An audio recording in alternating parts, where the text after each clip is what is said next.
तुझे क्या मिल जाता, किसको क्या मिला है? विवाह उनके लिए है जिनके पास बुद्धि की प्रखरता नहीं।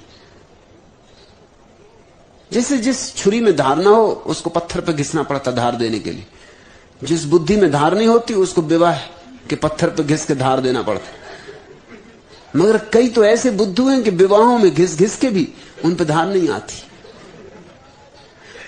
पत्थरों में धार आ जाती है घिसते घिसते, उनमें धार नहीं आती। डब्बू जी एक बस में यात्रा कर रहे थे। बस में बड़ी भीड़ थी, बहुत भीड़ थी, अतः उन्हें बैठने के लिए जगह नहीं मिली थी। बस खड़े खड़े ही यात्रा कर रहे थे। उनके आगे ही एक सुंदर, आकर्षक और कोमलांगी युवती खड़ी हुई थी। अभी घर से पत्नी से पिट के आए थे, मगर लोग सीखते कहां। बस की भीड़ के कारण डब्बू बार बार उस नवयौवना से टकरा रहे थे जानबूझ के, और उन्हें कुछ आनंद भी आ रहा था उस महिला के संस्पर्श में। अंत में जब उस युवती ने देखा कि यह व्यक्ति तो उसे जानबूझकर धक्के मार रहा है, तो उसे बड़ा क्रोध आया और वह क्रोधित होकर बोली, इस तरह महिलाओं को धक्के मारते हुए शर्म नहीं आती? तुम इंसान हो या जानवर? इस पर डब्बू जी बोले, जी मैं इंसान और जानवर दोनों ही हूं। युवती तो बड़ी चौंकी।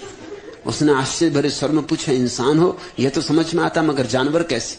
डब्बू जी मुस्कुराते हुए बोले, तू मेरी जान, मैं तेरा वर।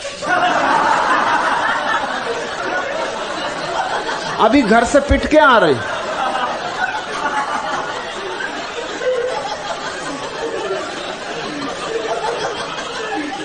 लेकिन कुछ लोगों में बुद्धि आती ही नहीं।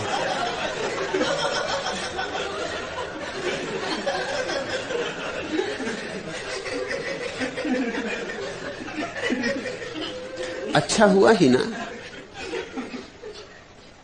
सन्यास का मार्ग प्रशस्त हुआ, और ज्यादा देर मत कर सन्यास लेने में, अन्यथा पिताजी तेरे कोई दूसरा जानवर खोजेंगे।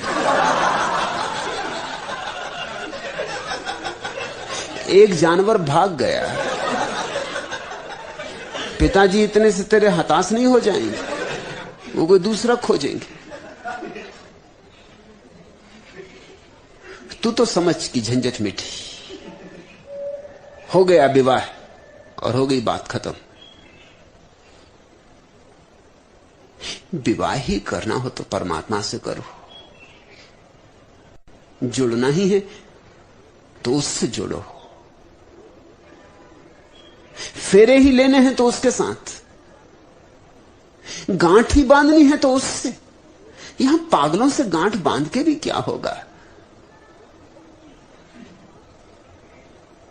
इन पागलों के साथ और मुसीबत होगी। खुश हो, लेकिन बहुत खुश भी ना हो जाना, क्योंकि कभी कभी खुशी भी बर्दाश्त करना मुश्किल हो जाता है। नसरुद्दीन ने तीसरी शादी की। नई दुल्हन के हाथ का बना खाना जब पहले दिन खाया तो सारा मुंह, जीभ, ओंठ, गाल, गला और यहां तक कि दांत भी कड़वे होठ। किसी तरह उस सब्जी के कौर को वह निकल गया। सोचा कोई बात नहीं। दूसरा और दाल का लिया तो मुंह भनभना गया। मिर्च ही मिर्च थी, दाल का तो नामो निशान नहीं। पेट में जलन होने लगी और आंखों में आंसू आने लगे। वह अपनी इस नई बीबी को नाराज करना नहीं चाहता था, इसलिए बोला, खाना तो बहुत अद्भुत बना है डार्लिंग। नई दुल्हन ने पूछा, फिर आंखों में ये आंसू कैसे? कुछ न पूछो प्रिय, मुल्ला ने बात संभाल ली, ये तो खुशी के आंसू। अच्छा तो और सब्जी दूं या थोड़ी दाल और ले लो? नहीं डार्लिंग, नसरुद्दीन ने रुमाल से आंखें पोंछते हुए कहा, मैं दिल का मरीज हूं, इतनी ज्यादा खुशी एक साथ बर्दाश्त न कर पाऊंगा।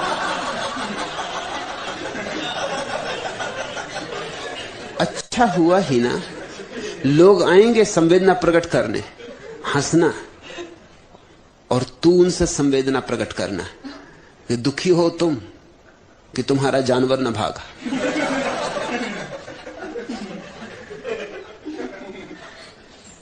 मेरा भाग गया, इसमें दुख का क्या कारण? जरूर लोग आ रहे होंगे।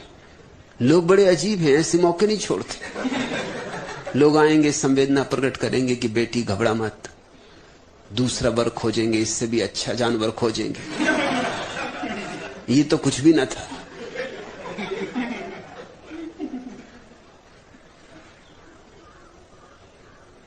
वो सोचेंगे कि बहुत बड़ी दुर्घटना घट गई तेरे ऊपर। तू हंसना और उनसे कहना कि कोई चिंता ना करे, मैं नहीं छूट पाती, शायद तेरे थोड़े लगाव थे उस युवक से, इसलिए तू छूट नहीं पाती उससे। वो युवक खुद ही भाग गया, उसका धन्यवाद कर। अपनी झगड़ालू बीबी से तंग आकर मुल्ला नसरुद्दीन ने एक दिन कहा, तुमसे विवाह करके मुसलमान होते हुए भी मुझे हिंदुओं के धर्म ग्रंथों में श्रद्धा उत्पन्न होने लगी। श्री रामचरितमानस में बाबा तुलसीदास ने सच ही कहा है, ढोर गमार शूद्र पशु नारी ये सब ताड़न के अधिकारी। रामायण की इस चौपाई में मेरी भी पूरी श्रद्धा है, गुलजान बोली, क्योंकि 5 चीजों में से मैं तो सिर्फ नारी ही हूं, बाकी 4 तो आप।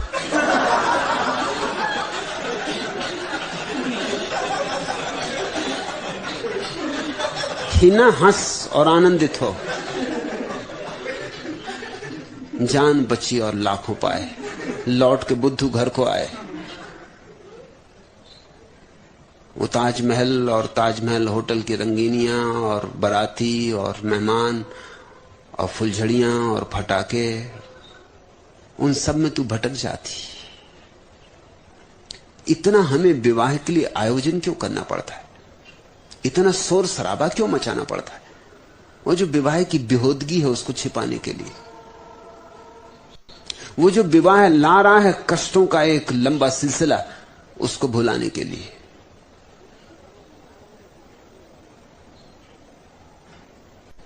दूल्हा को बिठा देते हैं घोड़े पर, जो कभी घोड़े पर नहीं बैठा, उसको कहते हैं दूल्हा राजा।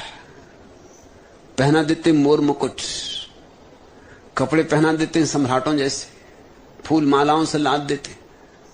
घोड़े पे बैठ के अकड़ के वो सोचता, आहा क्या जिंदगी शुरू हो रही।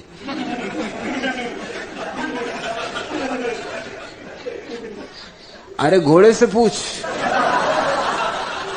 कि ऐसे कितने बुद्धुओं को पहले भी पार करा चुका है। इसलिए तुमने देखा कि भारतीय फिल्में, शहनाई बजी, घोड़ा चला, बारात निकली, बैंड बाजे बजे, पंडित पुरोहित ने मालाएं पहनाई और एकदम से दी एंड हो जाता। क्यों एकदम शहनाई बजती है और फिर दी एंड, अंत आ जाता? उसका कारण है कि उसके बाद की कथा कहने योग्य नहीं। उसके बाद जो होता है उससे भगवान ही बचाए। जया, तू तो चिंतित नहीं है, मुझे पता है, लेकिन तेरी चिंता बेटी के लिए स्वाभाविक है। तू तो जीवन के अनुभव से सीखी है, परिपक्व हुई है। तुझे तो एक प्रौढ़ता मिली, वही प्रौढ़ता तो तुझे मेरे पास ले आई है। उसी प्रौढ़ता ने तुझे सन्यास के जगत में प्रवेश दिलवाया। और दूसरों का सन्यास इतना कठिन नहीं है जितना जया का है, क्योंकि जया के पति सन्यास के दुश्मन है। इसका मतलब है कि कभी न कभी सन्यासी होंगे। दुश्मन है इसका मतलब मुझसे नाता जुड़ गया है। सोचते हैं मेरी, विचार करते हैं मेरी, गालियां देते मुझे, चलो गाली के बहाने, लेकिन मेरा नाम तो लेते हैं। उस नाम में खतरा है। ऐसे सोचते रहे तो नाम घर कर जाएगा। होंगे सन्यासी एक दिन, मगर जया को जितना कष्ट दिया जा सकता है, एक बार तो घर से ही निकाल दिया।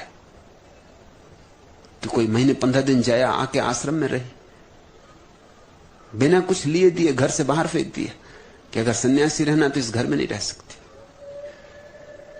तो जया जानती है कष्ट, लेकिन जया उसके लिए भी राजी थी। तो तुम सोच सकती है हिना कि पति को छोड़ने को राजी थी तेरी मां, बच्चों को छोड़ने को राजी थी तेरी मां, जिनसे उसका बहुत प्रेम है, तुझे छोड़ने को राजी थी और तेरे लिए उसका बहुत लगाव है, लेकिन सन्यास छोड़ने को राजी नहीं थी।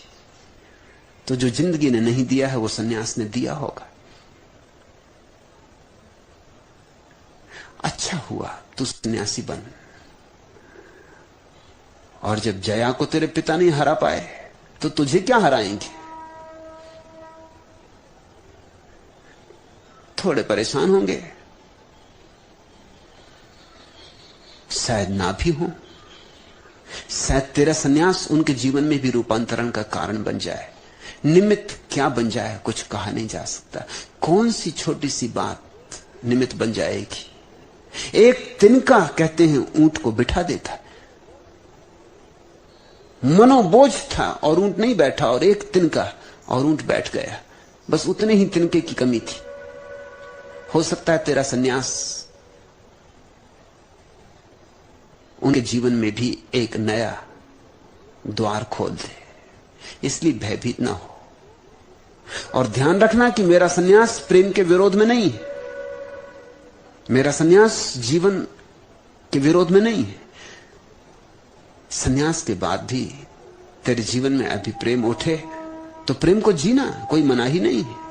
सन्यासी हो गई तो कभी तू प्रेम को न जी सकेगी, ऐसा नहीं। सन्यासी होने का अर्थ ही है कि अब हम पूरे प्रेम को जिएंगे, समग्रता से जिएंगे।